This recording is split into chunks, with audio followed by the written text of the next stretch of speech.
So I forgot to mention this on Barometer Soup, but just a mere 2 weeks before Barometer Soup's release, the Soufriere Hills volcano in Montserrat started erupting, finally answering the question of where Jimmy Buffett will go when the volcano blow.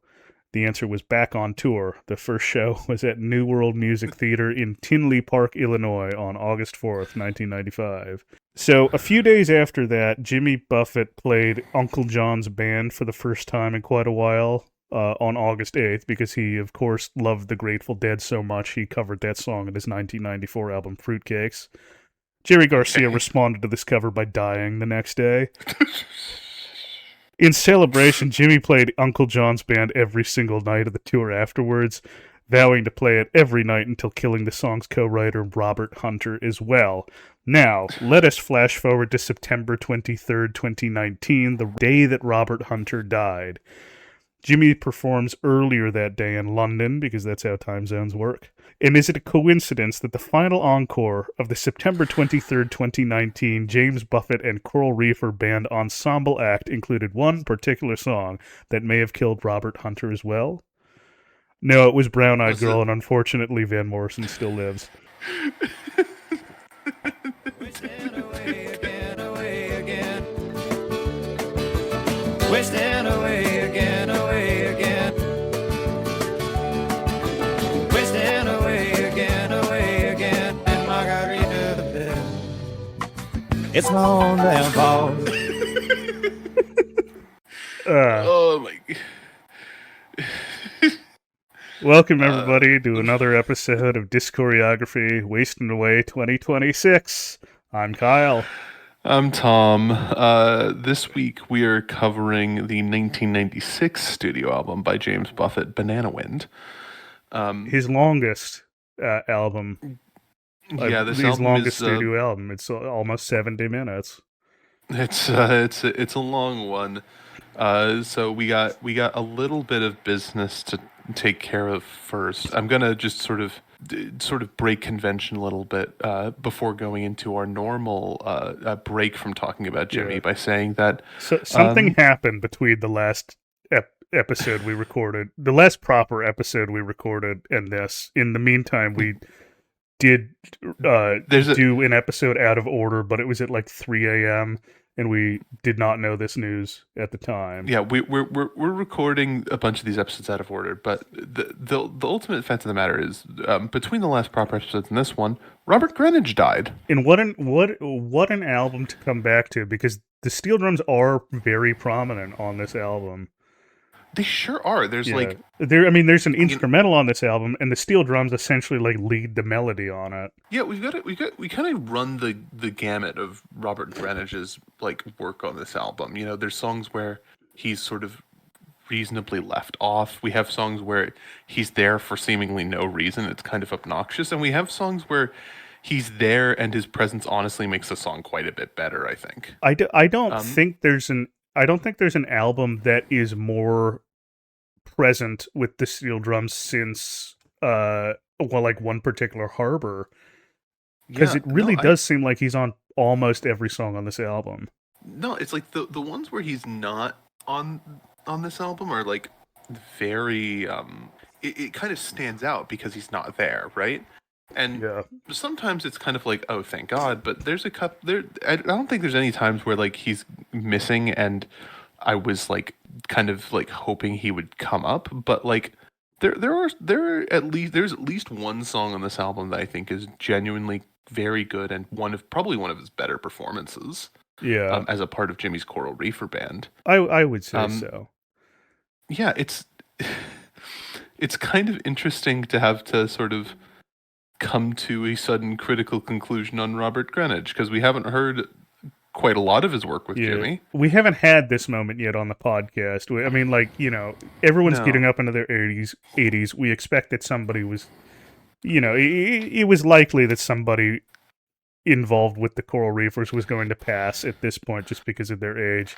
It's pretty probable. I think there's like a reasonable chance that we see like Doyle Grisham or Mike Utley die before we finish, but it's possible. I mean, like, I could expect us being like, it was, like a Deborah McCall or someone who hasn't been in the Coral Reefers for a long time. For it to be like one of the mainstays of the band, that was kind of like, because it was in the middle of like researching this album. I think it was an episode. I think it was on.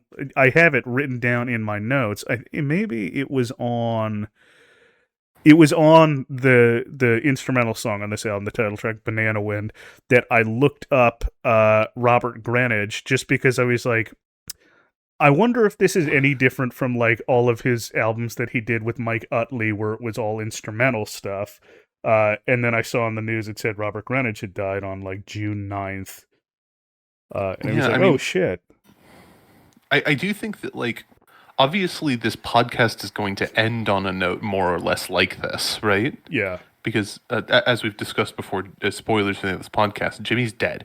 And we'll eventually get there, but like it's kind of I don't know. It's an interesting. I think it's a good album to say goodbye to Robert Greenidge for, even though we're going to be listening to him quite a lot more over the rest of this. Yes, because frankly, there are a lot of problems on this album, and most of them are Jimmy and not the Coral Reefers themselves. Many such cases, not the first time this has happened. Yeah.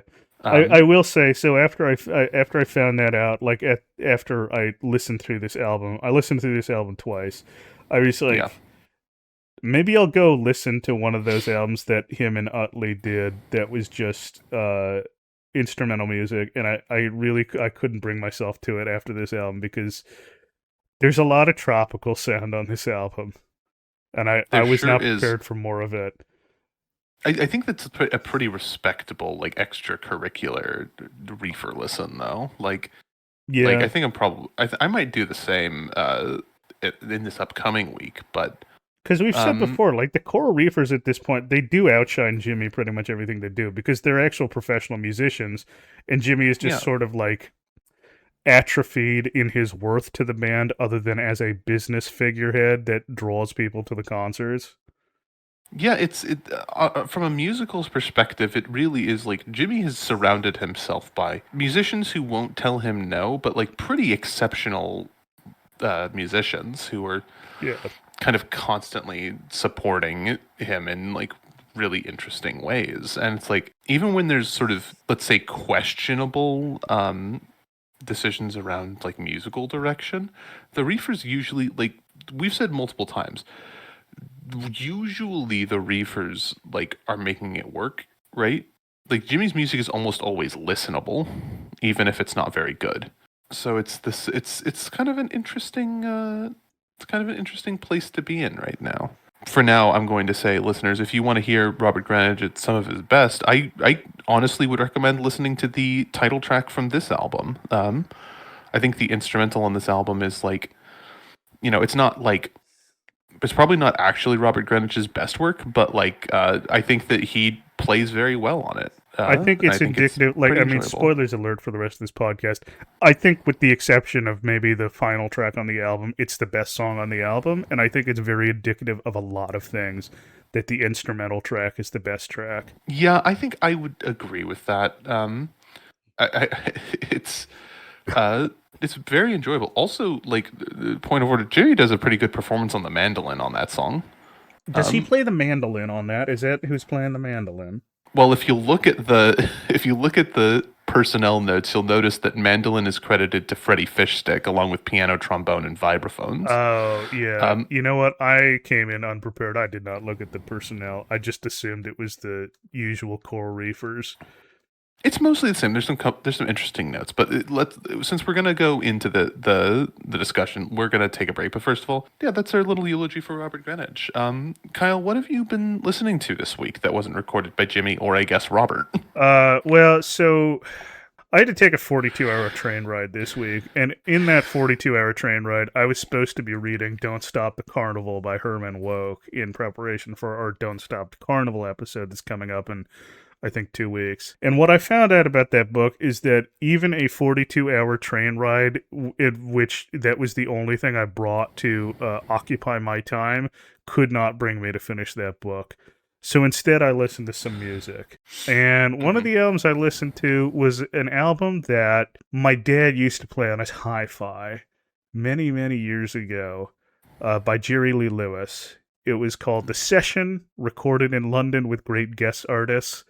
It's like a double album. It's got a bunch of like his old hits redone, like Drinking Wine, Spooty and Great Balls of Fire, whole lot of shaking going on.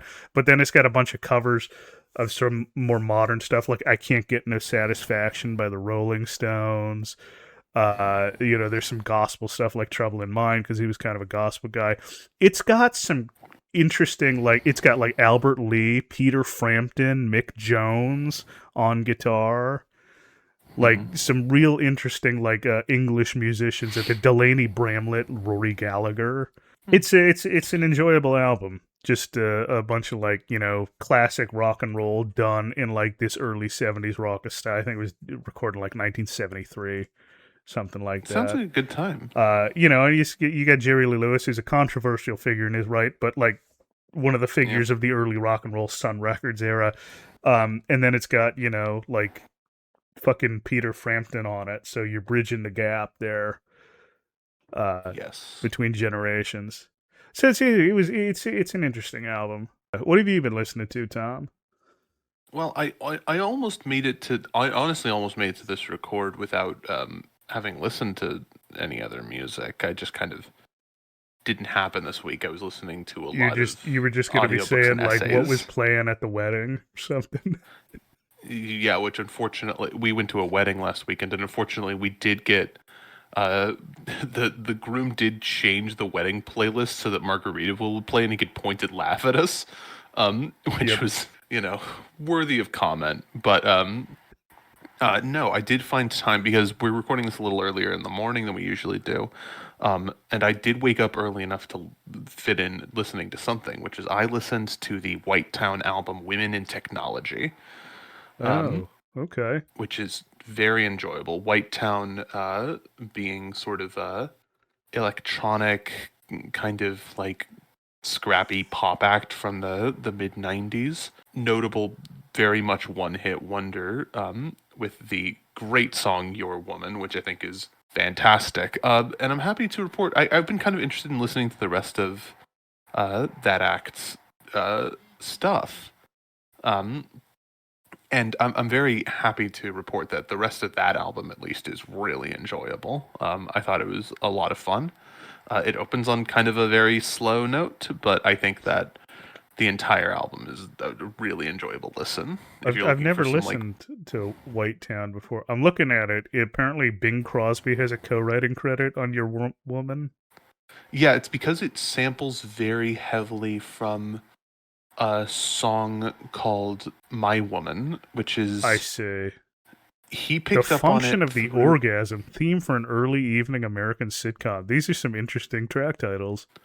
One of his album, I think his next studio album, or his third, ends with a song which is called These Are the Names, and it is an instrumental track with him reading the names of every, minister in the United Kingdom who voted for the Iraq War. He's a fascinating musician. I think really enjoyable. But Bing Crosby got it. He found the sample for Your Woman by watching a like jukebox musical called Pennies from Heaven, starring Bob Hoskins. Oh, okay. And there's this big dramatic point where he does My Woman, which has like this very sort of enduring, largely I think because it is sampled for this song, like trumpet line that some people think sounds like the Imperial March from Star Wars. I got to be honest, I think it's pretty clearly distinct from it. But anyway, great album. Really enjoy it. I recommend it heartily. Yeah. With that all said, we should probably get on to talking about this fucking thing. Yeah. Boy, this is the first Jimmy album that was released after I was born. So, yeah, I guess we have to. He takes a break in '97, which is the year I was born. Yeah. So I don't think it'll be until Don't Stop the Carnival that we'll get one from where I'm alive yet. But yeah, which means we've obviously passed out of history because I'm alive at this point. That's how it works, right? Yeah. But no, it's well. So, first of all, he's on tour again. He's got the Banana Wind tour in 1996, 49 shows. It feels very rote to say things at this point. It's just like Jimmy's performing about 50 shows every summer, pretty much at the same venues. It looks like now he's got this sort of residency where he does like a week long, like 5-night residency in Mansfield, Massachusetts at the end of the tour, which I know on the next live album he mentions being near Cape Cod, so I'm guessing that's the venue that was recorded at. It's probably a safe bet. Yeah. So, I mean, Jimmy's just like, he's down into the tour. I'm sure he knows all of the places where the parrotheads are coming out to see him. He's got that down pat, and he's still making a killing, and he's gonna keep doing that. So here's Jimmy on the origin of the album title, because Banana Wind, it's a bit of a strange term. And he says, Banana Wind is an island term. It is also the path of my song line. It is a wind not as dangerous as a hurricane, but strong enough to blow the bananas off the trees. It comes out of Africa like a rhythm and gumbo riding across the South Atlantic on the equatorial current to Martinique and Guadeloupe, where it turns towards Hispaniola and the Bahamas until it reaches Florida. There it leaves Key West and does a big 180-degree turn along the oval-shaped shores of the Gulf of Mexico from Cedar Key to Pascagoula to Isla Mujeres, then rides the Gulf Stream north along the eastern seaboard through the coastal hamlets of St. Augustine, Charleston, and Sag Harbor until it is pushed east by Nantucket and Nova Scotia and carves a warm path through the frigid waters of the North Atlantic until it washes ashore in Dingle Bay, Ireland, where banana trees also grow. I'm not certain about the veracity of that term's origin, because whenever you look up Banana Wind, all you get is this album.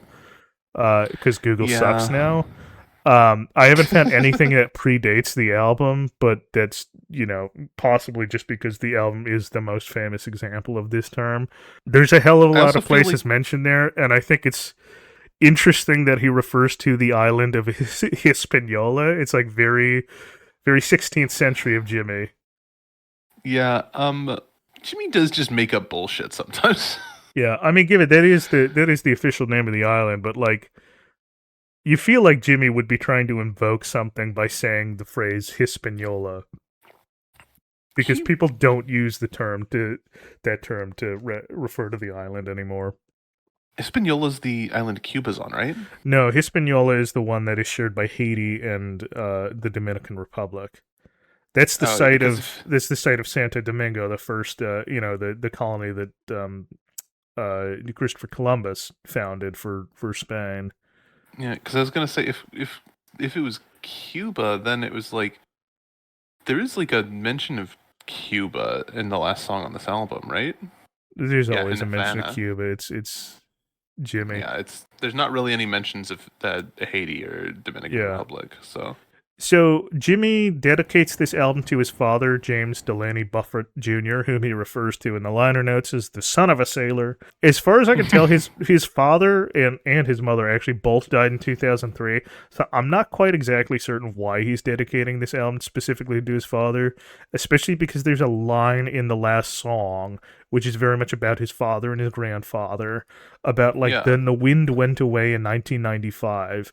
And as far as I know, that doesn't refer to anything in specific.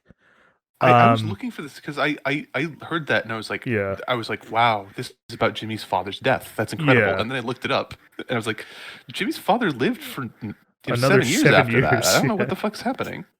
So one thing that does happen in 1995, well, I don't know a date exactly, I'm going to assume 1995, is that Jimmy and Jane adopt a son, Cameron, who's born in 1994, possible adoption in 1995, definitely adopted by 1996 because he's mentioned in False Echoes at the end of this album. So maybe Jimmy has some sort of like father-son revelation that doesn't appear on this album, but he was thinking about some point maybe that might have influenced part of that. And then, Cameron and Jimmy's father are both mentioned in False Echoes. So from the Coconut Telegraph in 1996, they're Volume 3, they're not giving months to this anymore. I'm assuming that's the fall issue. Here's what they have to say about Jimmy and the new album. Jimmy Buffett seems out of place, but isn't. In an industry that caters to the one-night stand in all of us, Jimmy appears unexpectedly paternal, instructing and educating us at the same time. Jimmy Buffett dares to challenge his fans, self-proclaimed parrotheads, to ponder while he provides the quote-unquote background music to their lives. His music fills the sails, his lyrics act as a rudder, while his skillful hand tacking through an ocean littered with poets and pretenders. Banana Wind offers a medley of Buffett bites designed to illustrate and illuminate the human condition. Jimmy's running commentary on life is crucial to parrotheads, accustomed to their annual allowance of his infectious lifestyle. His latitudinal attitudes stroke the feathers of the fabled flock, which is capital P-H-L-O-C-K, while ruffling those of the industry elite, confirming that he remains more effective as a court jester than as a video king. So there's a lot to unpack in that description of Jimmy and the album here. Again, this is coming from the Coconut Telegraph. It's Jimmy's propaganda wing of his business empire. First of all, it's clear that Coconut Telegraph is portraying Jimmy as this, I wouldn't say paternal, I would say more like avuncular, wizened party dude who's not quite responsible, but not quite unwise. It also emphasizes the use of Jimmy as a channel for the music, which they explicitly refer to as background music of the parrothead lifestyle, which I think is interesting, because I do think it's very appropriate to call this album background music, because I think there is very little substance in most of Jimmy's contribution here that isn't musical contribution.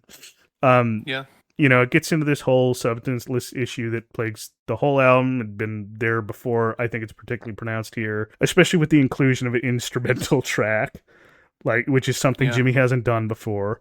No, definitely, but also just I think the length of some of these songs. Yes, but I think also the fact that the music itself is a lot more homogenous than the last two albums, which are Fruitcake and Barometer Soup, because none of what the Coconut Telegraph describes this album is any more accurate than the background music comment. But the other major part of this is that Jimmy is being portrayed as an anti-establishment figure in the music industry, being shunned by the record executives, which just isn't true.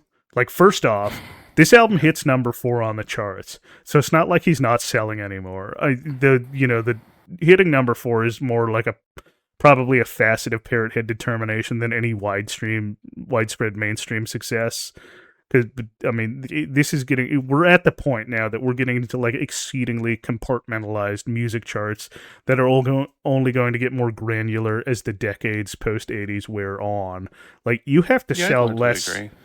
You can sell less records and make it onto the charts than you used to at this point. That's going to be a recurring thing because the charts are being divided up into smaller and smaller categories. Second of all, Jimmy is currently a music executive. He runs his own label, he signs other artists and produces other people's albums and advertises those. The advertisements for these show up, such as for the Evangeline, Marshall Chapman, the Iguanas, Todd Snyder. All of these have been advertised in the Coconut Telegraph, some of them in this same fucking issue. But the stage presence of Jimmy Buffett is what conveys the court jester, not a video king thing, I guess. But that's the other part of the music industry. It's not all music charts. Most of the music industry and making money in the music industry is the touring aspect and the advertisement aspect. And Jimmy's very successful and even legendary on the American music scene in those aspects. Yeah. Which I'll just point to say, Jimmy's not an anti-establishment figure. Jimmy is the same type of record executive he wants people to think that he's not.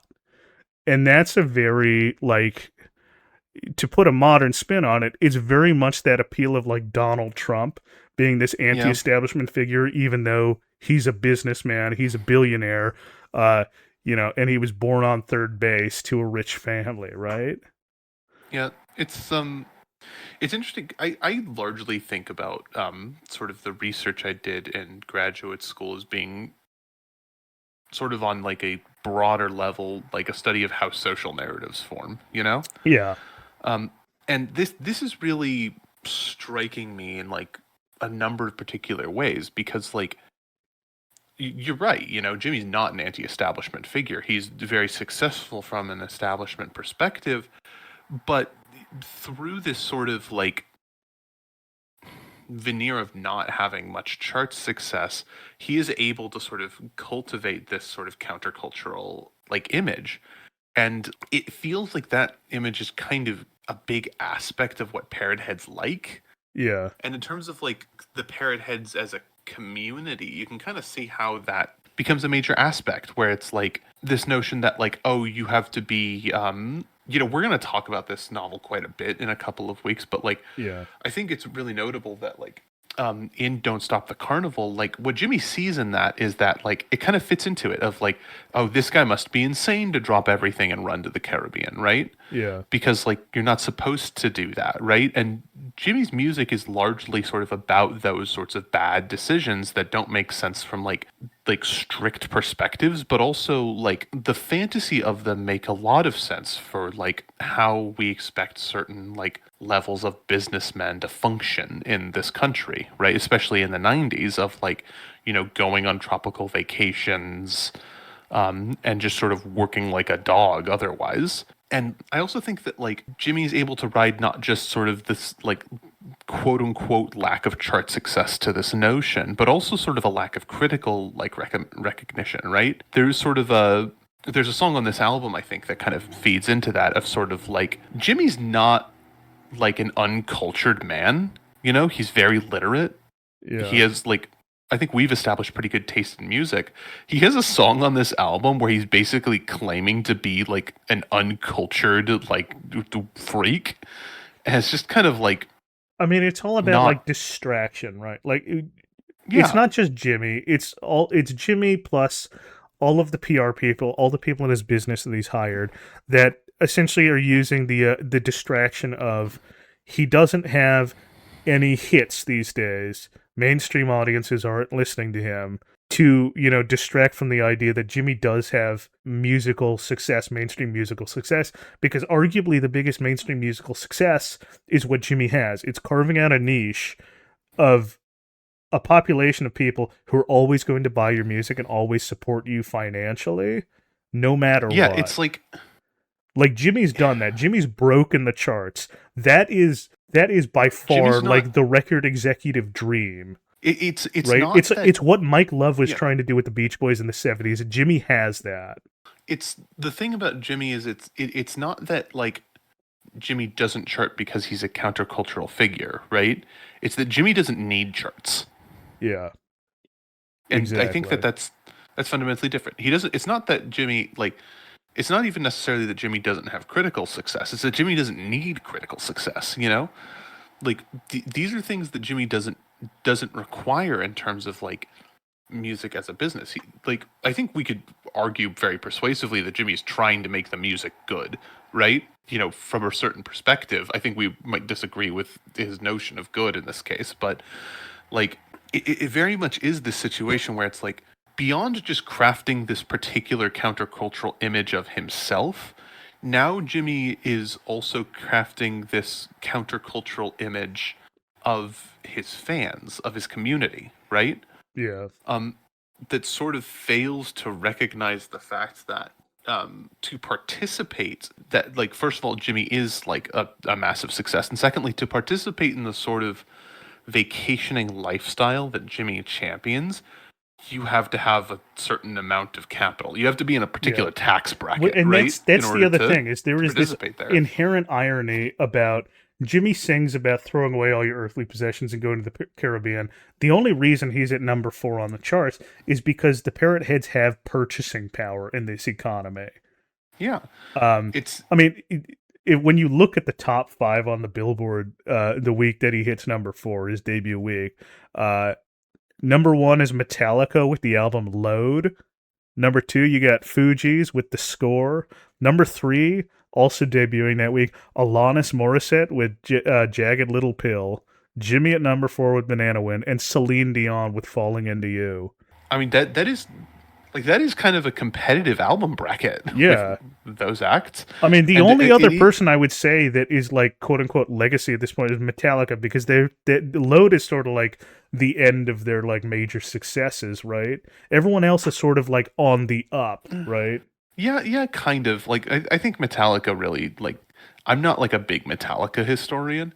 Metallica really falls off in the mid 2000s after they released Saint Anger, but like I Yeah. think they have another But album in they'd been between around now and for a then. while at this point, is what I'm saying. And like Oh yeah. Celine Dion, we haven't gotten to My Heart Will Go On yet. That was her huge hit. Fugees are like around all of the 90s. Alanis Morissette, this is her breakout album. They're all on Yeah, the upswing. these other acts I would describe fundamentally as like Rising stars, ascendant. yeah. Yeah. So that was the week of June 22nd, 1996. 2 weeks later, he's gone from number 4 to number 17. By the end of July, it's out of the top 40 on the album charts. So Yeah, you know, again, it does finish on the year-end charts though. It finishes 118. It does, but this is indicative of this thing that we've been seeing since Fruitcakes, where it's going to debut really high because of the parrot heads all going out and purchasing it, and then because he doesn't really have fans outside of the parrot heads and he's not trying to get a mainstream audience, it's not going to stay there for very long. I want to talk a little bit about personnel. Okay. There's not a ton of notes between the most recent episode that you all would have heard, listeners, which was Barometer Soup, and this one. You know, the brass section has seen a little. He's kept the brass section. There's a little bit of change. Johnny Batia's out on saxophone. Tom Mitchell, who's just credited with horns on Barometer Soup, is now in on saxophone. Jay Oliver's gone. He hasn't arranged any of this album again. Yeah, Jay Oliver's gone.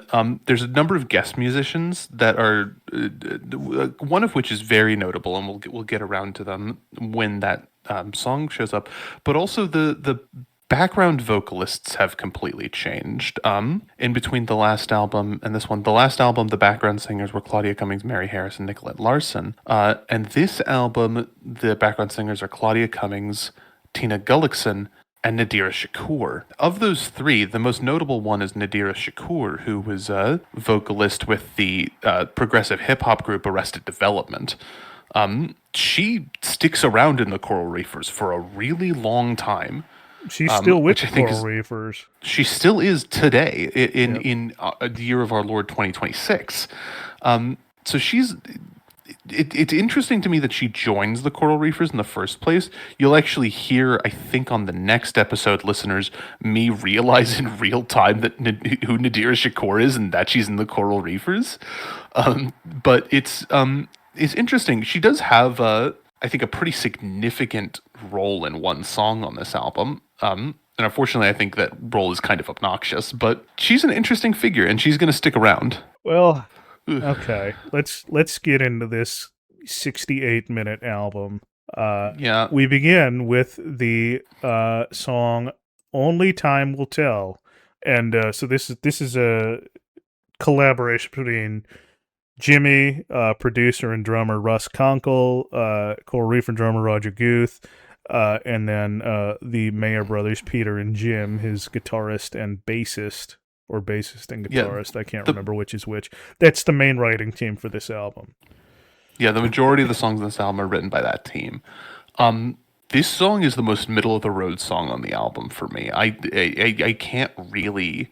It's not the A-hag, but it's really, like... It might be. It's pretty forgettable. Yeah, I mean, it's got that samba style thing, which, like, musically I remember that, but that's also indicative of so many other songs on this album.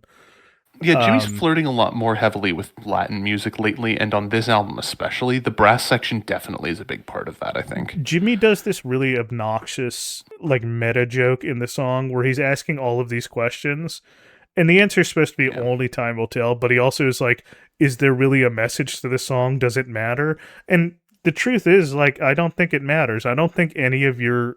I think you could be saying... I think Jimmy could be singing whatever, and it would be the same song. The lyrics in this song just kind of, like, fall off my brain like water off a duck's back. I can't even, like, picture them. Like, I went to look at the lyrics after hearing this song twice, and it's like, I can't really, like, get anything more about it. It's like, is Jimmy trying to portray his thoughts in this song as, like, some deep introspection? Or, like, is it a song aimed at people like us, Tom? that like try to read, you know, like I'm thinking in the same vein as like the Moody Blues, I'm just a singer in a rock and roll band, are saying don't read into my lyrics, I'm just a songwriter, right? I'm just a song and dance man. Yeah, it's I but can't really Jimmy's tell. not the type of person to say don't look for meaning in my songs, because Jimmy's also the person to be like, all of these people who give me money every year to see me in Cincinnati, they like hearing some meaning in this song, and the meaning is always, you know, party tonight, forget all of your 9 to 5 jobs. And I think this is indicative that Jimmy sort of lost the plot on songwriting, right? Like, usually he has some sort of philosophy in the approach of the content of this album. Last studio album, Barometer Soup, is very much like a be parrothead, do crime sort of a philosophy. This time around, I don't think Jimmy has a philosophy. I think he's just like already realized he doesn't need to have one. He's just a vibe. He's not an actual artist. He's just a vibe. It kind of feels like that. Like there's like, it just kind of feels like the same sort of like group of vague themes that he's been working with for like the past 10 years or so. But I don't quite know whether he's phoning it in though. Like he sings this song and quite a number of these songs like quite poorly. Like he's not like actually caring about singing well. I think there's at least one song on this album that is like genuinely pretty interestingly written from Jimmy. I think most interestingly, it's the song that he wrote solo on this album, because there is a song that Jimmy wrote solo on this album. Even that one is, I think, just kind of like fine. It's he really has kind of fallen off. It's upsetting that the lyrics have kind of become like the actual song like work from Jimmy. The stuff that we used to like a lot from his work has kind of become a secondary function, but it's really like the lyrics are almost like not worth commenting on. I would on, compare this album. I would compare this album the most to Off to See the Lizard, because that was an album that sonically I really liked and lyrically sucked, or at worst, or like at best was like substanceless. And it's sort of this same situation, except I don't like the sound of this album. The last thing I want to say about Only Time Will Tell is that there's like a key change after some of the choruses that I think really just kills the, like, I kind of enjoy some of the instrumentation on this, and then that key change just kind of like, I don't like listening to it. Well, let's move on to Jamaica Mistaica. So we've been dreading this one for quite a while. Yeah. Just anyone who's not quite aware, the story told in this song is a real story, which is that Jimmy was flying in his plane over Jamaica, and he had Bono and Bono's children in the plane, and they were shot at by the Jamaican government because they thought they were drug runners, which they were not. And then Jimmy decides to make a reference to a song about an actual drug runner, and then decides to cover that exact song at the very end of this album as well. I want to know, because I had, we mentioned this song. I think I learned about this song. You told me about it on the podcast. I must have mentioned it in first couple of episodes. It must have been in regards to like when we got around to like trying to reason with hurricane season, because I thought that was going to be like it's like Jimmy Buffett just loves doing this, like, like fucking around with rhymes to make it sound kind of Caribbean-y, which obviously trying to reason with hurricane season very much not sounding like, it never sounded like what I expected it to, and I was pleasantly surprised by that. Jamaica Mistaica, I could have told you it was going to be a very bad reggae without ever having listened to it, and that's exactly what it is. So you expected this song to sound like pretty much how it sounds? Yep. I had a very different experience with this track, where I really expected it to sound completely different. I expected it to be like an upbeat kind of action-y song. I expected this song to sound like a significantly worse version of Tampico Trauma. I was expecting like a Tampico Trauma, like really upbeat. Like kind of rock based, and I was dreading that quite a bit. And what we have instead here is this like mostly minor key like reggae situation. It's a mid-tempo reggae. Yeah, And it's like mostly forgettable. It's got kind of this somber tone, which, we occasionally like when Jimmy gets kind of somber with it. It's not just like a joke song about the phrase Jamaica Mistaica, but it is based around the phrase rhyming Jamaica with Mistaica. And that makes me so much more hostile to the song. Let me tell you what, obnoxious. it's not the worst rhyme he does on this album. That's still to come, folks. It sure isn't. I think the bridge of the song is not good, but the instrumental breaks are okay. And this song, it should be noted, is just shy of 6 minutes. Yeah, Jesus. He references Love and Luck on this song as well. He does, which is not the last time he does that. I don't know. This song's very boring. It doesn't have any sort of dynamism, which I think is a problem if you have a song this long, that's this dull. Yeah. Don't care for it. Truth of the matter is probably one of the better songs on the album. I think it's in the upper half. Not saying much. I will say it is an improvement for Jimmy to set a song in Jamaica and not do an accent. Yeah, I think so. So good on you, Jim. I was expecting an accent to be a big part of this song. Also, he swore on this song. He hasn't sworn in quite a while. Like, the last time we got, regular swearing was probably back in the 70s. He swears quite a few times on this album, including dropping the F-bomb at some point. He does. I think this song, interestingly, I was kind of expecting this song to be Jimmy telling a wacky story about this time that the Jamaican the police fired on his seaplane, and it seems like instead what happened is Jimmy had a genuine emotional reaction to being shot at. Yeah, that's which is possibly true. Which is kind of oh, okay, but if that's the case, it's kind of sad that he had to express his genuine feelings about being shot at through the phrase Jamaica Mistaica. Yeah. Also, how did the parrotheads connect to that then? Because how many of them have been shot at by a government? Who knows? Probably anyway, more let's move on. So, Jimmy and his former Coral Reefer drummer Matt Betton have written a couple songs together. Matt Betton notably writing the one major highlight from Fruitcakes. In Apocalypso. They co-wrote. Well, you also liked that French song on Fruitcakes. Yeah, it's whatever. I didn't really like anything on that album super much. That was just by default a not aggravating song. And then on the Christmas album that'll come out next episode, they co-wrote a song together there too that was not as annoying as most of the Christmas songs. Here we go. Schoolboy Heart is a bad song. It's really annoying. It's really, really it's annoying. Kind of all over the place. It's got this Beatles-esque shuffle and background vocals, and then there's it's lyrically there's very some referential and self-congratulatory. Yeah. There's some Beach Boys-esque harmonizing that it was it kind of reminds me of a song, and it just straight up riffs off Peter Cetera's "If You Leave Me Now," the Chicago song.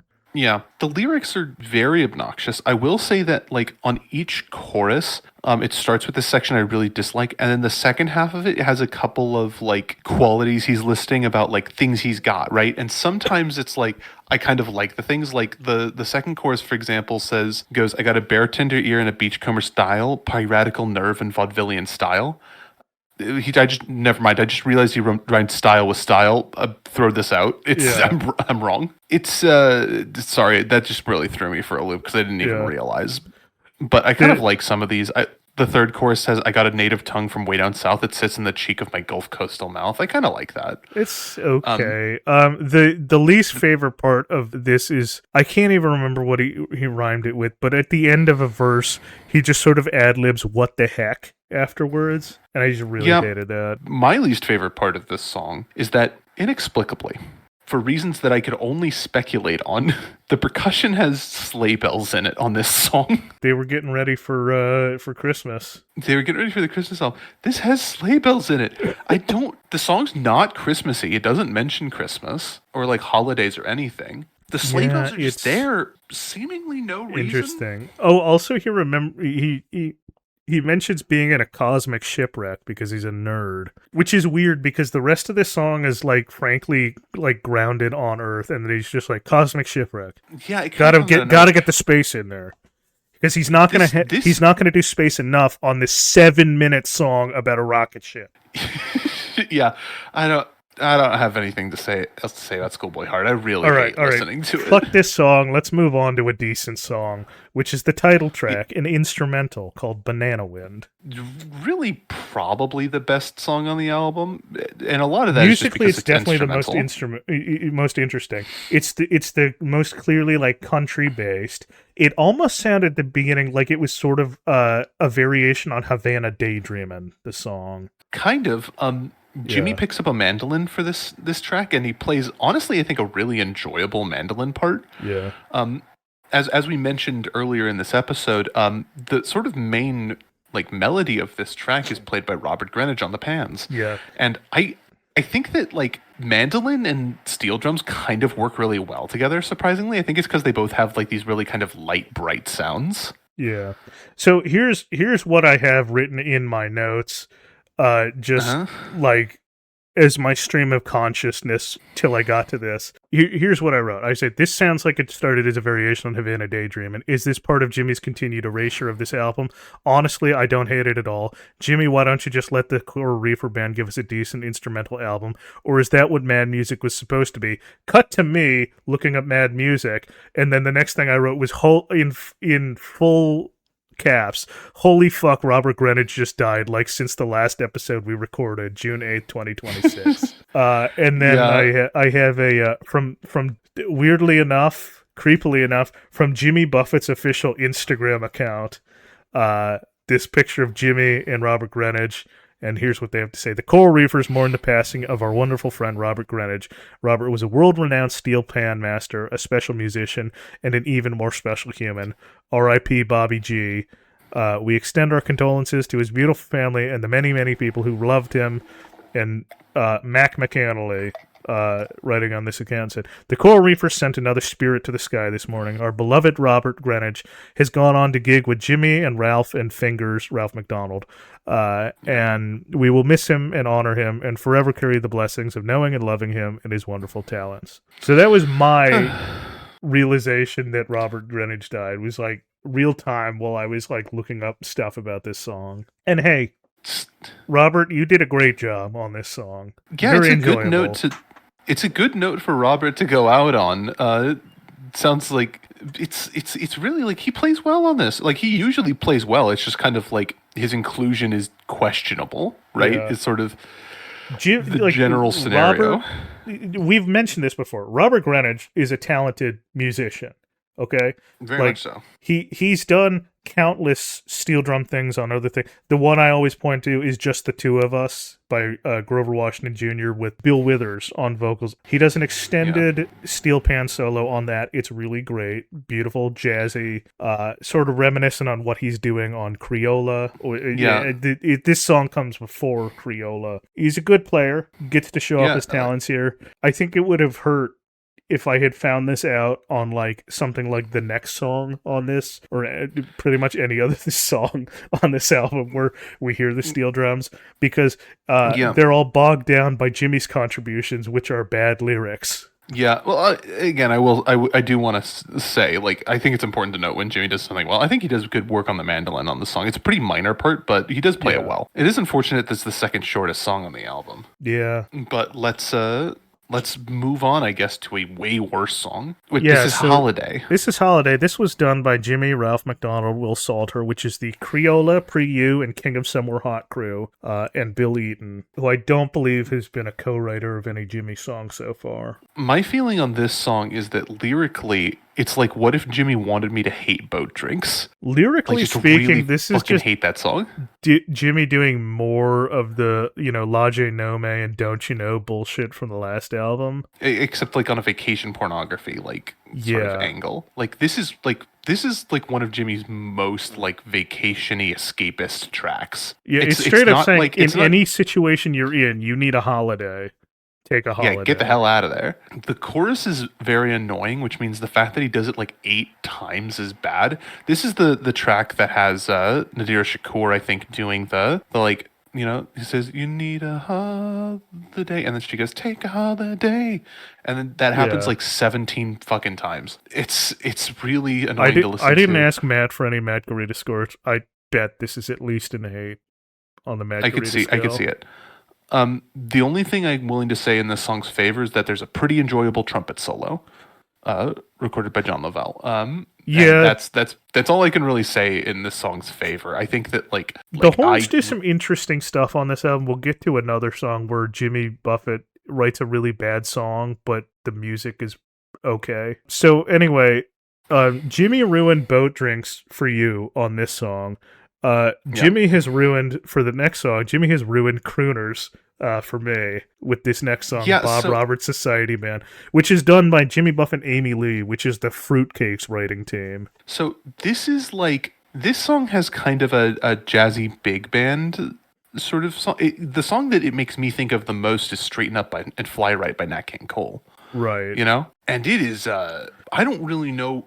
The thing about this song is that this is the shortest song on the album, and it just feels interminable. It feels way longer than it is. The other thing, see, you remember how on Feeding Frenzy, on Today's Message, can't believe we keep going back to that, Jimmy was like really early on the Madonna hate for like her being like a sexually open woman. Yeah, now he's like hating on grunge. Now he's very late to the grunge hate, because that's already had its time in the sun, right? This is 1996. It's 96. Grunge is already kind of dead. Grunge is dead. Kurt Cobain's dead. All the copycat Nirvanas have already come and gone. You know, I think in 1996, that's Matchbox 20's debut album is that same year, and that's what we consider post-grunge. So if you're into the we're already kind of going into the 90s adult contemporary alternative rock shift, you know? Yeah. It's like, There's if so Rob much about this Thomas song is on the scene, we're past grunge. It's annoying. It's kind of annoying musically, which is kind of makes it stand out a bit, because most of the other songs are at least listenable, but I find this one a little bit obnoxious. Yeah. The worst part about this song for me is the fact, it's repetitiveness. It makes it feel like it goes on forever. But the last chorus, Jimmy really belts it out. And he doesn't do a good job. He does not do a good job. His voice is I think he's been practicing. His voice handles it a little better than I would have expected, but not well. This song and the next one are the two songs that made me feel like Jimmy's officially old. You know, yeah, especially because he's doing another nostalgia-laden song. You know, that's not dissimilar in time frame to A Pencil Thin Mustache. But by the 1990s, if you're talking about hey, we're gonna do the jitterbug and things like that, that's just so, oh god. Well, it's that, and then it's also that we're playing real music. We don't play grunge or loud. It's like, Jimmy, okay, I got news for you, because grunge predates Jimmy getting onto the charts, because Neil Young was already doing this sort of thing by the mid-70s. That's what all the grunge artists would tell you, is that Neil Young had been doing it for 20 years already. The song goes on forever, but it doesn't actually, because it's only 3 minutes 44 seconds long. It feels like it's 80. Is it really under 4 minutes? It is. It doesn't feel way longer than that. If you had asked me how many songs on this album are above 7 minutes, I would have been there's 8 songs on this album that are above 7 minutes, and I think there's only 2. There are only 2. I will say, I think that one of the last song on this album, which is the longest song on the album by a good margin, doesn't actually feel as long as it is to me, because I think it plays into length better than the other long songs on the album.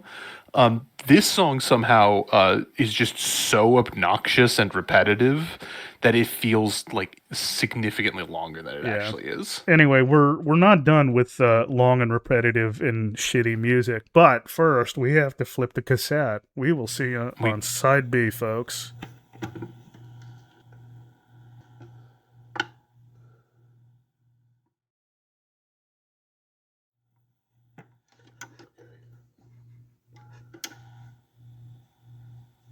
So, side B opens with Overkill. So this is Jimmy, he really liked his own cover of Sunny Afternoon. He was like, I'm gonna write a song about that. And it's worse because, of course, Jimmy wrote it. Here's the thing, Kyle. It's 1996. Yeah. So when you think about it, what happens in this song really should have happened much sooner. And we should be grateful that this is the first time Jimmy's laid down a rap verse. Before you listen to this song, I said, be warned, there is a song on there that you will think is the worst song on the album. And then Jimmy does a rap verse. And you're going to get to the point that you think this is the worst song on the album before the rap verse even comes up. You know, I kind of agree. I think that, like, for me, it feels like before the rap verse, it kind of feels like very similar to Knees of My Heart, except not based on such a bad line. You know, it has kind of a fun horn line going on. So it's like, it is bad, right? But it could be worse. And then the rap verse comes in and it's just like... Before we get to that, I do want to mention, again, he's using the phrase megalo-modern, which he thinks is a good phrase, and it makes no fucking sense. Like, it's supposed to be like a megalomania joke, but megalo-modern, because Jimmy's like, he's an old school guy, and he likes old school music and stuff like that. And that is a lot... Megalo-modern was a phrase he used in Love and Luck. He's again, like, taking part of that fucking song and reusing it in the song. This song is the oldest Jimmy has ever sounded to me. He sounds like not in his voice. Like, he doesn't sound like sound old, but the things he says and the ways he says them in this song make him sound like such an old man. Yeah, you know, so like just kind of a curmudgeonly bastard. Okay, but now before we move on to the actual like content of the rap verse, which I do think we need to unpack, yeah, I want to mention before we even get to that, we have the rhyming of Himalayas with Milky Wayas, and that is definitely the worst rhyme that he has ever done. Yeah. Okay, so anyway, let me just read out the rap verse. And the way I'm going to read it is normally, instead of trying to do it in a rap, which Jimmy does and very badly. Out in Hollywood, the paper money rolls. They feed their egos instead of their souls. $1 million here, $1 million there, a mindless corporate dance. Getting paid for fucking off in the south of France. They don't do the shows, but they act like the stars. They fly around to G4s and suck on big cigars. It ain't about the talent. It ain't about the skill. It's all about the silly, stupid horseshit deal. Again, I want to mention, Jimmy's very like anti-record executive crap here. Jimmy is a record executive. He is a businessman on par with record execs at this point. Yeah, it's there's another line in a couple of songs where Jimmy sort of tries to play like a common man. You know, he says, "I want to be a jellyfish because they don't pay rent" or something. And my reaction to that is like, Jimmy isn't paying rent in the mid-90s. He owns everywhere he lives. Yeah, like it's like you could just say, houses. "I want to be Jimmy Buffett because I don't want to pay rent." Yeah, like you already don't, dude. And like, let's be honest. Jimmy would be so very honest if he just wrote a song that started with the line, "I want to be Jimmy Buffett." It would be, frankly, it would be beloved by parrot heads. It would be beloved by parrot heads. Yeah, he sure would. This song is like truly one of the worst songs we've ever covered on this podcast. I feel like I would listen to this song again if I want to purposefully put myself in a bad mood. If I had to listen to this song on repeat, I would physically maim people. It really is like, it's probably the worst that Jimmy's ever sounded without being actively offensive, right? Yeah, I suppose so. Anyway, it's truly one of the worst rappers of all time, Jimmy Buffett. Oh yeah, it's terrible. Like, I feel like you could sum up like anything. The only thing people need to know about this album is that Jimmy does a rap verse, and they know everything they need to. Yeah, as opposed to the fact that you do need some context for the next song, because here's Jimmy saying, Did you guys buy my 1992 novel, Where's Joe Merchant? Did you read that book? Did you read that book? Did you read that book? Because one of the characters, Desdemona, she's building a rocket ship in that thing because she's an alien from the Pleiades. And by the way, just in case you don't remember, Desdemona also appeared in fucking Fruitcakes as well. She sure did. This is not the first time that Desdemona as a character appears in a Jimmy Buffett 1990 song. This is Desdemona's building a rocket ship. This song is over 7 minutes minutes long. For the most part, except for when we get to the Pleiades lines, I think the music is okay, a little somber jazzy.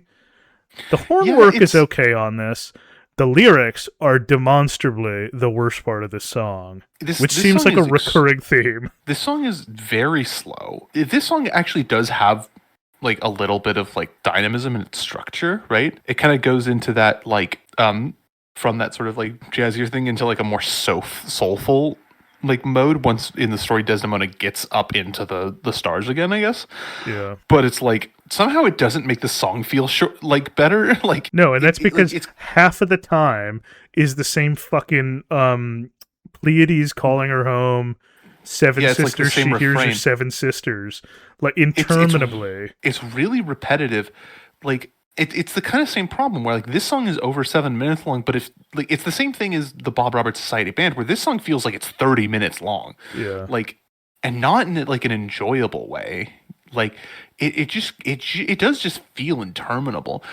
They only say that seven sisters line 7 times, maybe 8, but it feels like they say it approximately 49 times. It is so much. I mean, this is the moment where I was sitting here thinking yeah, wow, Jimmy has really atrophied all of his worth as a musician, because he's definitely the weak link in this song, because the music is fine and even sometimes approaching enjoyable sometimes as a guy who likes jazz, because there's some jazzy stuff in there.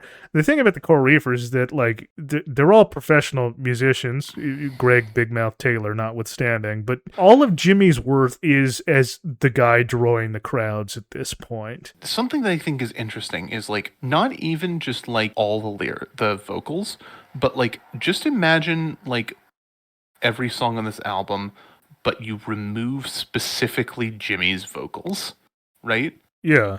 And I think almost all of them are improved. I think I would still find this song kind of annoying, but yeah, that's why I compare this to Off to See the Lizard, because that's exactly what I said. If Off to See the Lizard wasn't an instrumental album, I would really like that album. But it's not. A song like That's My Story and I'm Sticking to It sounds fucking amazing musically. And then there's lyrics about dog ate my homework, spacemen from Mars stole my money, or some shit like that. Yeah. Jesus Christ. Anyway, let's move on to another one of these songs. I believe just the very first line that I wrote in my notes for Mental Floss was "What the fuck." I think that must be in reference to the jellyfish line. Jimmy says he wants to be a jellyfish because they don't pay rent. I've already said my piece on this. This song is utterly forgettable and pretty annoying, and it's lucky it's not more memorable, because if it was, I would hate it way more. I think this might be the AHAG, because I really don't remember anything other than this. No, the song is substanceless. I will say there's another song later on that is my choice for the AHAG, because I cannot remember it even remotely. And I'll tell you, I remember it because it sounds exactly like a fucking Eagles song. Oh, okay. Yeah, this song is I will remember it always because of that stupid jellyfish line. Yeah, this is true. The next song is called Cultural Infidel. Yep. So here's the thing. The title's bad. The title is bad. The song itself is also bad. It's classic misdirection. It's this song is just Jimmy's not like other girls, yeah, it's bad and it's not interesting enough to be offensive. Yeah, again, you did mention earlier that this is Jimmy essentially trying to say I'm just a regular Joe, I'm an idiot too, and it's he's an idiot who's not cultured, and it's what you had an entire album based around you brought everybody to a library and read books to figure out what you were writing about. 2 years ago. Sorry, no, that was last year. Yeah, that was 1995. Sorry, Jimmy, I don't fucking believe you when you say you're not a cultured fellow. I think that you're trying to cultivate a like very particular image of yourself and your fan base, and I think it doesn't work. It's like I think you're a misguided fool, but yeah, you read books. This song references "Only Time Will Tell," which is a song from the same fucking album. Yeah, it does. I don't know. The song is bad, but it's not interesting enough for me to like think about it as bad. It's like I'll remember it and be like, that's not true, right? But that's like really like it's like worst sin. I can't remember the music at all. It's just like again, it all kind of blends together here. There is one song that definitely sounds a lot different than most of this album. It's the next song. Yeah, Happily Ever After Now and Then. So this is the Treat Her Like a Lady writing crew, Jimmy and Dave Loggins. And what I wrote was Kenny's cousin couldn't save this one. Okay, so this song, I literally like trying to think about the song for me is like trying to look at air. Like I cannot. Do you know the Eagles song "Best of My Love"? I can't picture it now. Okay, that's exactly what this song sounds like to me. Okay, and I hate the fucking Eagles, man. Yeah. He also references changes in latitudes, changes in attitudes in this song. He does reference that on this song. I remember that he did that on this album, but I won't remember what song he does it on. Well, I think it's fair to say this is probably the AHAG then. Yeah, like I literally cannot remember a single thing about it. Like if you in an hour ask me what song on this album Jimmy references changes in latitudes, changes in attitudes on, I'm probably gonna say Mental Floss. Like I'm gonna forget the song is like on this album when we stop talking about it. I'm probably going to remember it specifically towards the end of the podcast when we start talking about what's the most AHAG song Jimmy's ever recorded, because I think it's like this in Presence to Send You. The last episode you said that Jimmy Dreams was the most AHAG award we'd ever had already. It's true. I forgot about Jimmy Dreams, to be honest, but it really is. It's like he's really hitting it out of the park with these forgettable masturbatory songs. This one's not very masturbatory though; it's just forgettable. Yeah, but it's a really heavy hitter in terms of forgettableness. All right, well let's talk about a decent song on this album, fucking finally, which is "False Echoes," Havana 1921, which is the last song. This is the last track on the album. But it's not the last song. There is a hidden track because Jimmy liked doing that in 1996. Yeah, that said, this song is still 9 minutes and 10 seconds long. Yeah. It's a Jimmy solo, right? It is. It's the only Jimmy solo, right, on this album. I think it's probably, like, aside from cover that follows it, I think this is probably the best, like, writing work Jimmy's done on this album. Like, he didn't write the next song. So this is the best song that Jimmy wrote on this album. Apart from the song that Jimmy didn't write on this album, this might be Jimmy's best write. Listen, whatever. Yeah. Is this song about his grandfather like, again? Yeah, it's got like a genuine emotional core. Like this does like, it's interesting because like I don't think just because of how long it is, like I wouldn't choose to listen to this in like the same if I'm feeling like listening to like a son of a sailor or a captain and the kid. Yeah. But I think in terms of quality, it does kind of fit in with those, right? You know, we aren't like wild about either of those songs, but I think this song is like pretty reasonable as like fitting in with those two. It's a good folk ballad, yeah.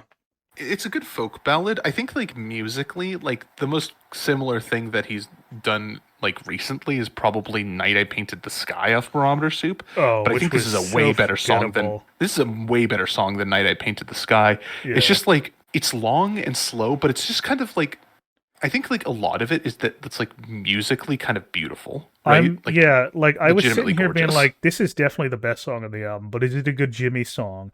And then there is this instrumental bridge that's a fife and fiddle solo that totally brings you like back to like Danny Boy or something. And I'm like, wow, this actually is a really beautiful song by Jimmy. Yeah, technically it is a violin, not a fiddle, and penny whistle. Those were recorded by Bobby O'Donovan. I didn't look up anything about him, but like, geez, it's a really excellent like maneuver. Like, yeah. I think that this song is really interesting because it's the longest song on the album, but it doesn't feel like as long as like a lot of the longer as the other long songs in this album, or even some it of the doesn't shorter feel. songs. Yeah, it doesn't feel as long as Jamaica Mistaica or Desdemona's Building a Rocket Ship. It doesn't feel as long as Bob Roberts Society Band, despite being over twice as long. Yeah. Oh man. And I think that like a lot of that is just that like, and I think it's also interesting because like on the other two like longer songs, I was like, this isn't really dynamic in like a good way that like fits with like length. This song is not dynamic like at all, except for that fiddle and fife solo. But I think just because like the music is so pleasant, the time just like it's got a really good chord progression. It's got a good chord progression. The music is gorgeous, and it has like a nice emotional core that makes it just like enjoyable to listen to. Yeah. To the level where it's like it does not feel like a 9-minute song. And like, then James Taylor's here. Yeah. And James Taylor is not the only member of his family here. His son Ben Taylor is also here too. And this is a song about a father and son. And you have a father and son on the backing vocals. James Taylor, I think for maybe the first time, showing up to not just embarrass himself on a Jimmy Buffett song, because like this is a pretty reasonable one. Like the other things James Taylor is a song on that Jimmy's done is like you can do better than this. I think the least egregious one was probably him on Sending the Old Man Home from Volcano, and if that's the best, then jeez. I really like the line about now the old Chickamauga lies on the bottom of Mobile Bay line. It's a very evocative line. It's very nice. It makes me wonder if, like, you know, we talked about this song being about his father's death, except that Jimmy's father lived for 7 years after this. So I'm wondering if what this song isn't actually referencing is, like, maybe his father had some kind of medical problem that meant that he can't sail anymore. Maybe it could be that. It could be like, you know, maybe I think it's possible that it's entirely certain that like his father had a medical problem, was sort of like on death's door for a bit, and that's when Jimmy wrote the song thinking his father might die. Like I have no information on it because like Coconut Telegraph at this point, they're not really telling you about like Jimmy's struggles in life. They're just being like, buy this new Finn's hat and the new album. I feel like the Chickamauga being at the bottom of Mobile Bay is like, that's a pretty clear metaphor for like the end of sailing. Yeah. Either way, this is an album that like overwhelmingly demonstrates that Jimmy is largely like vestigial to the Coral Reefers, and what this song kind of demonstrates is like, oh, he's still got some good ones in him. And it is good to know that Jimmy still has good ones in him. On occasion. Let's hope this isn't the last one. Yeah, like maybe if he waited like 10 years in between recording albums, he could have an album full of good ones. But it's not going to happen. One per year, yeah. Yeah, exactly. Well, that it's then the album the album could end on a high note, and then we have a moment where we stop for a beat. And we start the hidden track, which begins with a skit. Where Jimmy says, "Hey, Ramos, where's the hidden track?" And then starts tearing the room apart looking Jimmy's for the hidden going fucking track. mental in this. He's like, "Ramos, you've lost it. I need to find it. Where is it?" He's like, God damn it, man. It's like, honestly, like, okay, look, there's not ever going to be another serious one of these again, I don't think. I feel bad for Ramos in the same way that I felt bad for Snake. Let's give Ramos a Secret Hero Award for having to put up with Jimmy's shit. He got thrown under the bus for something that's not his fault. It's not his album. Yeah, that's fine. I'm fine with that. Oh, yeah, sure. Get Ramos on there. You mentioned that you didn't really like sort of musically what the Reefers are doing in this this hidden track, which is this is a cover of a song by Stephen Stills of Crosby, Stills and Nash. Yeah. Now, and I thought this was a more well-known song by Stephen Stills. Like I thought it was from like one of his solo albums in the 70s. This is not. This is a relatively obscure track from Stephen Stills' 1991 album Stills Alone, and it's pretty obviously a song about being a drug runner in a plane. I have to imagine the reason Jimmy covered it is because he was trying to make a joke about like Jamaica Mistaica and not being a drug runner in a plane. So I thought that this was like a pretty enjoyable song to close the album. I think that the actual closer, not this hidden track, is a better closer. Yeah. But I kind of enjoy listening to this. I don't. But you have a problem with it, and I want to know what your problem with it is. There's an interplay between what I pinpoint is that like there's an interplay between the lead guitar and whatever Utley's doing on the keyboard that are doing like two completely different things. And to me, that sounds like really jammy. Like they were listening to a lot of Dave Matthews at the time, and I'm not super into that. But it is a jammy period. Musically, it feels like it's kind of a mess. Like I've heard Stephen Still's version of the song. It's a straightforward blues song, and they're sort of in that vein here. But it's a mess musically, I think. I also don't think Jimmy's giving a great vocal performance. Yeah, I don't think so. But like, this might just be a disconnect in taste because I am much more into that sort of jammier music. I mean, it's definitely one of the better songs on the album, just owing to the fact that Jimmy didn't write it. Yeah, I would put it third behind False Echoes and Banana Wind. It's just enjoyable. It's definitely better than Jamaica Mistaica, and the truth is that like Jamaica Mistaica really might be number 4 on that album, and that's just fucking insane. Yeah, I think it might be. The thing about this album is, again, I keep saying it, this is the album that's solidified for me that Jimmy has like completely atrophied all of his actual worth to the Coral Reefers as a musician. I think from this point on, Jimmy is not a musician. I don't think he's a songwriter.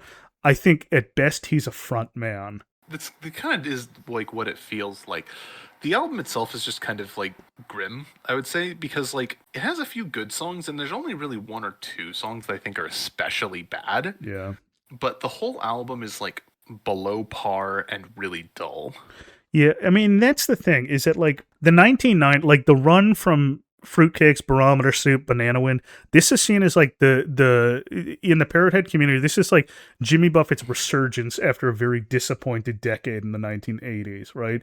They think this is like his renaissance, right? The truth of the matter is that like they've all been disappointing albums to a point, and there have been, I would say, I mean, like the best out of all 3 of those is definitely Barometer Soup, because there's at least one truly good Jimmy song on that album in Remittance Man, and a couple of other enjoyable songs that aren't horrific. Yeah, there's really just not enough here to prove that Jimmy can do that time and time again. We've talked a lot about Jimmy not doing the things that we think he's like good at in music because he doesn't really need to.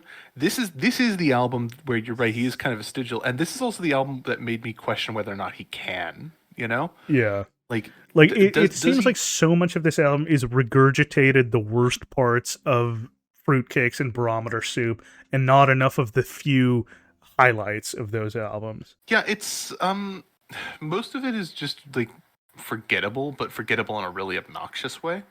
I have a couple of reviews I'd like to hit. Let's hear them. So first of all, I have this review from AllMusic by Stephen Thomas Erlewine. We've done a couple of his reviews of Jimmy's work before. This says, Banana Wind is a typical latter-day Jimmy Buffett. Over a laid-back Caribbean-inflected folk rock, Buffett waxes eloquent over boats, booze, sun, and women. Although the sound of the album is certainly as pleasant, there's not a single distinctive song on the record, which means it's good for parrot heads, but casual fans should let this Banana Wind sail on by. I think there are distinctive songs in this record in bad ways, but I think mostly that's accurate, right? And then there's a song in the Los Angeles Times by an SH. He rates it 2 out of 4 stars. Oh, the last one was 2.5 out of 5. So they both are like kind of middle of the road reviews. This says, how many times can Buffett make the same album? Mildly amusing character pieces, arch cultural observations, wistful nostalgia, it's all here, with the ever-present scent of pina colada. Even the Jamaica Mistaica true story account of being mistaken for smugglers by trigger-happy police seems pedestrian, especially coming from, as he reminds us in Schoolboy Heart, a best-selling novelist. Sip it up, parrotheads. These both kind of get to a point that I'm kind of starting to feel, which is like there's a long time, especially in the 80s, where everybody was like, it's another Jimmy album, this one's the same as the last one, and you and I both felt like we were going insane because all those albums are different in like really interesting ways. But now I'm kind of getting around to that where I'm like, it's another Jimmy Buffett album. I got an interesting review. I got the most interesting review I could find on Buffett News. So this is from November 29, 2000. This was posted by user Blammo. There's no score given for this. There's no coronas given. but I have to imagine that, interestingly enough, that it would probably be in about the same frame of scoring as those two. So here's what Blammo had to say about this. Although I like this album on some levels, I'm disappointed with it too. Following the excellent Barometer Soup, I had high expectations for this one. The problem seems to be kind of a dismal tone that lurks throughout it. It is sort of masked by the steel drums, horns, and exotic rhythms, but reading the lyrics, there isn't much of the happy, carefree attitude found on even the preceding Barometer Soup and Fruitcakes. And with the music itself, there are a lot of minor chords, something that makes this album not very good for playing at a party. Same goes true for Somewhere Over China or his first two albums. Also, some of the repeated lines in the song are really groovy. You'll be pushing up the daisies in an old boneyard. Will I see you in heaven? Will I see you in hell? And the chorus for Mental Floss. An album better suited to listening to by yourself. And I thought it was interesting to find like a negative review of that because again, like the Parrothead canon usually states that like these three are all pretty good Jimmy albums that are like as close to on par with like Changes in Latitude era Jimmy for them that you could get. Yeah. So I don't fully agree with all the reasons why he thinks it's bad because like he's saying like there isn't much of the happy carefree attitude found on these albums, and he's like, I think that is very present in the lyrics, but I just don't find it substantive. Not that it really ever was, but it's interesting to find a negative review on the Buffett News forum. Yeah, because like I am similarly of the opinion that Parrotheads seem to by and large really like this one. I listened to this album mostly on the versions of it uploaded to YouTube, and that has comments, and I was reading some of them while I was listening to it because the album's so fucking long and pretty boring. And there was a couple of things where people would just say like, "This is the album that made me a Parrothead," stuff like that, and including one which I won't dwell on for obvious reasons, but just kind of confused me, where somebody said that Bob Roberts' Society Band is the song that got them through the darkest period of their life, which is like that's like on par with that review of the Christmas album that I found. Yeah, kind of. It's like, good for you for finding music that gets you through a dark period. It's important for us all to have that kind of thing. But I'm just kind of baffled by that concept of like that's the song that got you there. Like that's if that's what that is, that's fine. I'm just sort of I guess whatever floats your boat, man. Yeah, I just don't understand what they see in it, and it's like. I really feel like at this point, like Parrotheads are like the community is starting to feel so insular that like as outside observers, I've kind of like lost like I don't understand them anymore. Like there was a while where I felt like I understand them, and I still kind of do, but I don't understand how they think. Yeah, we definitely see what the appeal of Jimmy is. We just don't know what the enduring effect of Jimmy is on these people. No, because like even this album is like, it's like this guy said. It's like I feel like we understand like why Parrotheads are into Jimmy, and this album feels like it doesn't provide a lot of like, what Parrotheads are into Jimmy for. We've spent 90 minutes here trying to extract meaning from this album, and we simply cannot. How could a Parrothead? Like there's a couple of songs where you can read into it, but it's I don't really understand what's happening.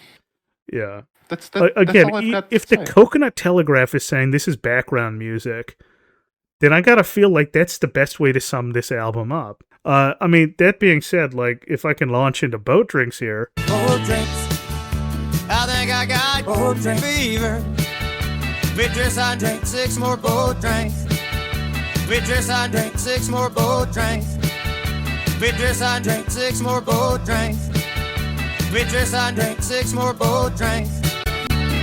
Somebody sound the alarm. There are no boat drinks on this album for the first time since Hot Water, and third time in total following High Cumberland Jubilee. This is the third studio album which does not mention any alcohol by name on the album. And that's like Hot Water, I mean, I don't read too much into the boat drink. Sometimes it's mapped to it, like with the Rum Run. But like Hot Water and High Cumberland Jubilee are not great company to have. In that category, it sort of says something. I guess like you can kind of give honorable mention to Jamaica Mistaica for mentioning being a ganja plane, or mentioning a ganja plane, but again, not alcohol, but it's it's has the steel drum watch. I mean, I figure we've talked enough about that. The steel drum specifically because of the news about Robert Greenwich, but here's the thing about steel drum watch. He went to Jimmy, looking for steel drums bothering him so. Well, steel drum killed his lady, left him with only one question. Which way do I steer for my steel drums? Most of my notes just say "who the fuck cares" over and over again. Yeah, because I was really in a negative mood. There is some there's a lot of exotic sound on this album, but it all runs. There's together. Exotic sound. There is some legitimately interesting things. It's like this weird thing where it's like, you remember how on one particular harbor we felt like that album was kind of just like a cacophony where everything was just kind of clashing. Yeah, it was like there's all these different musical styles that Jimmy employs. And they all just kind of felt like thrown into a hallway together and expected to play at the same level. And it just kind of sounds like a complete mess. And then one of the really enjoyable things about sort of the albums that follow in the late 80s is that Jimmy sort of becomes a little bit more adept at sort of bringing those styles together. Even on an album that I think is bad, like Hot Water, I think it's better at bringing the musical styles Jimmy wants to bring together than on one particular harbor. And this album is kind of it feels like a conclusion to that sort of thought point where it's you have a bunch of songs that are all different musical styles and somehow they all sound the same. Yeah. It really is just everything bleeds together. It's really hard, even with there's legitimately compelling musical choices on this album. I think the only thing I will remember musically about this album is that there's an instrumental track and that fiddle and fife solo on False Echoes. I think legitimately those are the only things I'm going to remember musically about this album. It's really weird to have a Jimmy Buffett album that is as homogenized musically as this. Because he is an eclectic guy, and he'll do, your vocal pop crooner stuff, which he sort of does with Bob Roberts Society Band, and he'll do more country and folk stuff, which he does with Banana Wind and False Echoes. But it just all really blends together, the rest of it. The album is exceedingly dull and not very good. We have quite the whiplash for next week, though, folks. Yeah, we sure do. Because the next album that we're doing, next week we have Christmas Island. Yeah, next week is Jimmy's first Christmas album. Folks, it's a special one. We're gonna have a guest on that episode, and let me tell you, our guest specifically asked to do the Christmas episode or the Christmas album, and they did not have a good time. No, they did not. No. They did not. No, and we did not have a good time either. So look forward to that suffering next week, folks. But until then, I think we can put a wrap on Banana Wind here. Yeah, I think we can call it there. Yeah. So until next week, folks, I've been Kyle. I've been Tom. Yep, and this has been Discoreography Wasting Away 2026. Play us out, Jimmy. Wasting away again, away again. Wasting away again, away again. And Margaritaville. It's my own downfall.